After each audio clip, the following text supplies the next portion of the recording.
My biggest question would be, what does this fix? All right, welcome in.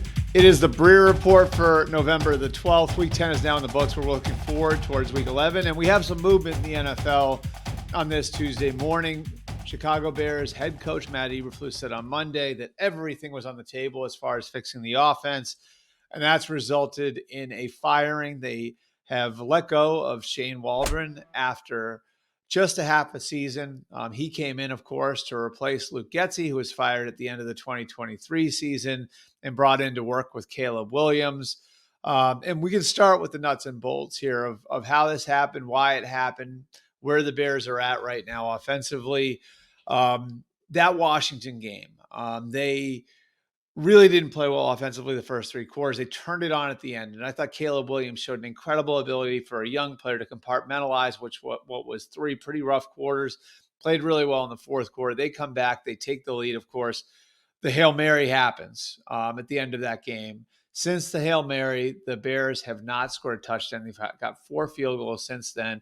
And if you drill down on the details, it gets even worse. This is the Bears' 17 possessions since halftime of the Arizona game. Punt, turnover on downs, punt, safety, turnover on downs, end of game, punt, field goal, punt, turnover on downs, turnover on downs. So that's 17 possessions, 1 field goal, a bunch of turnovers on downs, the safety. It hasn't looked right. And I think maybe the most alarming thing from Sunday's loss to a pretty mediocre New England team was how the sacks happened. Now, he had 9 sacks. Obviously, a part of that's the offensive line. They lose Tevin Jenkins in game. That does not help. But if you really watch the game, you'll see moments where Caleb Williams is standing in the pocket and the wheels are turning in his head. And so this is obviously a production problem for the Bears. I think they also maybe viewed it to some degree as a development problem with the quarterback. And so they go to reset it. My biggest question coming out of that then would be, what does this fix? And it's the same sort of question I had when the Jets fired Robert Saleh. And if you want to go back to that, the Jets were 2-3 at the time. They hadn't played well, but they were going into a Monday night game against Buffalo for first place in the AFC East. Now that division race is over. And the feeling in the locker room, which I agreed with, was, well, the strength of the team is the defense. You're taking the architect of the defense out of the equation, and you are stretching a good defensive coordinator thin. So not only does that really not fix the problem with the team, it also could create an issue with the strength of the team, which it has. And if anybody watched the Jets play defense in Arizona on Sunday, they saw that. This, I've got a similar question about. Again, what does this exactly fix? Is this action just for action, or is this going to actually address some sort of problem? And I don't think that it really addresses the fundamental issue with the staff. Now, maybe they'll bring somebody in, and that's certainly possible. They could bring somebody in to work with Caleb Williams. But as I talked to people over the last couple of weeks about where Caleb Williams is and where he goes from here, one of the biggest questions that came up was the makeup of the Bears staff and how they didn't have guys on staff with a ton of experience working with a rookie quarterback. That's problematic. Shane Waldron came in. He has a ton of good experience. He was Sean McVay's right-hand man for a while there in Los Angeles. They obviously did a great job resurrecting Jared Goff's career when they got there. He goes to Seattle. He works with Russell Wilson. He helps lead the reclamation project with Geno Smith. Obviously got a couple of great years out of Geno Smith. So he has really good experience working with quarterbacks, but they weren't rookie quarterbacks. They weren't coming from the college game and the type of system that Caleb Williams was coming from at USC and before that Oklahoma, working under Lincoln Riley. And so you didn't have it with the offensive coordinator. The pass game coordinator, Thomas Brown, he has 1 year of experience working with Bryce Young in Carolina, where for most of that year he was not the play caller. And he doesn't have experience working with quarterbacks. And look at what happened with Bryce Young that first year. It was a dumpster fire. Go back and go down another level. Kerry Joseph, the quarterback's coach, he doesn't have a ton of coaching experience, period. So the infrastructure, as far as like having a plan with a rookie quarterback and what to do with a rookie quarterback and having a guy who's gone through the trial and error of working with a rookie quarterback in the past, just didn't exist on the staff. And so like I can understand wanting to do something here, but where's the fix? That was the question in New York with the Jets. Why I brought that up. Where's the fix with Caleb Williams and the Bears right now? Where is it going to get better? Again, there's still time to bring in somebody from the outside. They could do that, bring in somebody who's got experience working with a rookie quarterback. But the issues I see with Caleb Williams right now aren't going to be fixed with a different play caller. I think the issues with Caleb Williams right now are systemic. It's, are you doing enough to create layups for him in the offense? Do you have the schematic infrastructure to meet him halfway? And can you do that on the fly? And help him, utilize some of the strengths that he utilized at USC and again before that at Oklahoma. I just have a lot of big picture questions, and obviously this is going to lead to bigger picture questions about where the Bears are coming out of this, where the Bears will be going into 2025. The team president there, Kevin Warren, arrived over a year ago now. There were rumblings that he wanted to make changes and bring in some of his own people. Last year, obviously, the Bears finished hot, so they wound up sticking with the status quo. But those big picture questions are going to be asked once again. Our second topic, the Cowboys are now going to be without Dak Prescott for the rest of the year. Jerry Jones went on his radio show on 105.3 The Fan in Dallas, announced that Dak Prescott, after seeking outside opinions, will have season-ending hamstring injury in New York on Wednesday. That's the same Dak Prescott who signed a 4-year, $240 million extension, making $60 million per year. So this obviously has some implications on where the Cowboys are going forward. And I think the biggest one is we now have all the information that we could possibly have on what it looks like with Mike McCarthy, Brian Schottenheimer, Dak Prescott, like those guys working together. Like that is complete. The picture that you have when you're making a decision on what you're going to do with Mike McCarthy after the year, with that staff after the year, that picture is now complete. There's no more information to be gained because Dak Prescott isn't going to play the rest of the year. So that puts the staff in a precarious position.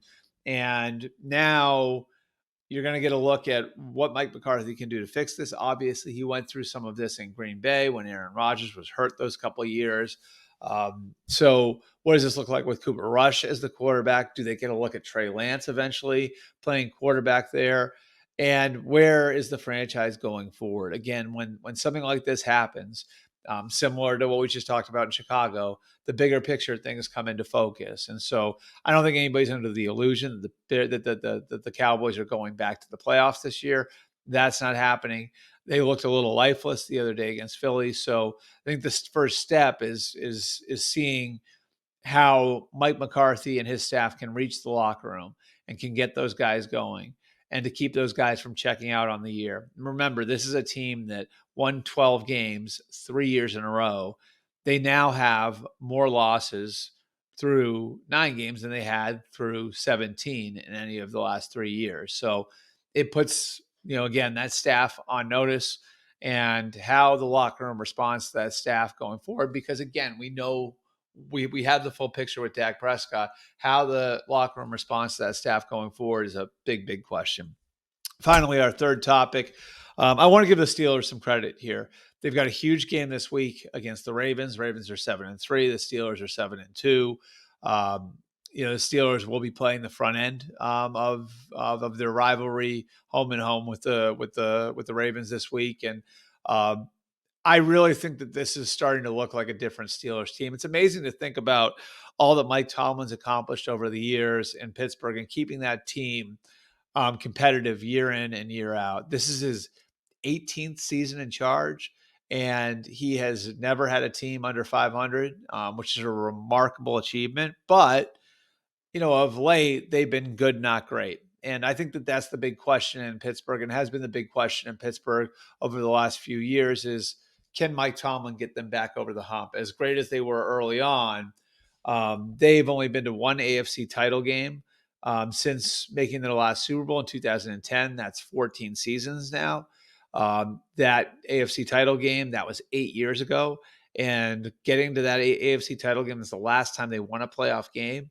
So it's been a while for the Steelers to get over that hump and to be more than just a good team, but be a team that's a true contender. And I had an interesting conversation about this with Minka Fitzpatrick, one of their leaders, after their thrilling win over the Commanders in Washington on Sunday.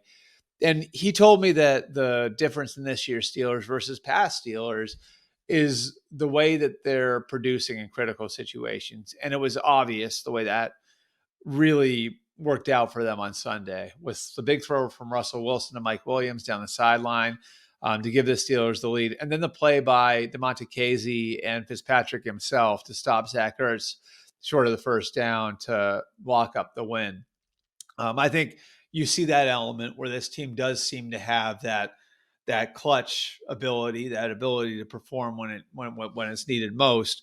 And then I think like Mike Tomlin gives them an edge, and how he handled the quarterback situation. And like I'll be honest, I'll be the first one to say, like and going on what I was hearing out of that building, a lot of people felt like Justin Fields should remain the starter when they were 4-2. I thought that was the right thing to do. But Mike Tomlin, has great instincts for where his team is, what his team needs, where an individual player is. Obviously, he thought Russell Wilson could give him something in the passing game that Justin Fields wasn't giving him. I think the saying that he used there is that good can be the enemy of great. And so, like we've seen Russell Wilson open up the passing game a little bit in a way that Fields wasn't over the first 6 games of the year for the Steelers. And, then there's just the fact that if you go to Russell Wilson, you can always go back to Justin Fields, where if you had stuck with Justin Fields in that situation, it would have been much harder to go back to Russ. And Russ really has opened up things for them offensively. And I think both he and Arthur Smith, the offensive coordinator there, deserve credit for it. Arthur Smith for really taking what Russell did well in Seattle and fitting it to what the Steelers do. They've done an effective job marrying the movement stuff, the run game, the passing game, just kind of melding all that stuff together and making that stuff look alike. It's how Russell Wilson was able to succeed at such a high level in Seattle for all those years. And then I think for Russell Wilson, he deserves credit for buying in. I think Russell, for a time in his career, really wanted to see what it looked like if he played a different way, if they deployed him a little bit more like a Peyton Manning or a Tom Brady. Well, that didn't work out in Denver. And I think it does take some humility to realize what I thought wasn't right. The people in Seattle were right. They had it right. Like the way that we were playing there under Pete Carroll, that was the right way to utilize my talents. I think buying in the way that Russell's bought in is an acknowledgement of that. And maybe it took failing in Denver for that to happen for him, but he deserves a lot of credit for accepting it now. I think it's a big part of why he's been able to be successful. That'll be it for our Breer Report for November the 12th. We'll have a mailbag coming for you on Wednesday, another Breer Report on Friday. Big Thursday night game coming up this week, everybody. We've got the Commanders and the Eagles, and then a full slate. Great slate coming up for Week 11. Looking forward to all of it. We'll see you guys on Wednesday.